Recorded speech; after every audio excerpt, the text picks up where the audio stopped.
Student শব্দ থেকে, university student মানে কিন্তু জুনিয়র স্কলার, স্টুডেন্টরা হলো জুনিয়র স্কলার আর টিচাররা হলো সিনিয়র স্কলার। অর্থাৎ আজকে যে শিক্ষার্থী সে হচ্ছে যে একজন স্কলার হিসেবে বিশ্ববিদ্যালয়ে পদার্পণ করেছে এবং বিশ্ববিদ্যালয়ের কনস্টিটিউশনেও এটা কিন্তু তাদেরকে স্টুডেন্ট হিসেবে বলা হয়নি, তাদেরকে বলা হচ্ছে দে আর জুনিয়র স্কলার। অর্থাৎ যারা শিক্ষার্থী তারা আজকে জুনিয়র স্কলার, কিন্তু তারাই একসময় সিনিয়র স্কলার হয়ে যায়। হ্যাঁ, তো কনস্টিটিউশনের বিষয় আছে, তারপর পার্টি কনস্টিটিউশনের বিষয় আছে, তারপর সেন্ট্রাল স্টুডেন্ট ইউনিয়ন কনস্টিটিউশন, তারপর হল কনস্টিটিউশন।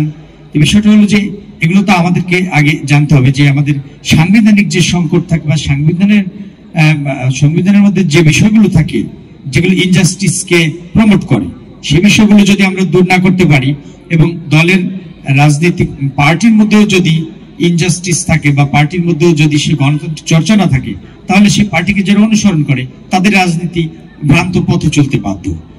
এই দিকগুলো বিবেচনা করে বিশ্ববিদ্যালয় রাজনীতি, ছাত্রদের রাজনৈতিক সচেতনতা থাকবে, রাজনৈতিক চর্চা থাকবে, নতুন নতুন জ্ঞানের উদ্ভাবনের সাথে অংশগ্রহণ থাকবে, কিন্তু তারা যাতে নিজেরা সিদ্ধান্ত নিতে পারে এবং তারা যেন বৃহৎ রাজনৈতিক দলের শুধু অনুসরণ করে যাবে, নিজেরা কোনো তাদের স্বাধীন মত প্রকাশ করবে না বা নিজেদের স্বাধীন চিন্তার প্রয়োগ করতে পারবে না।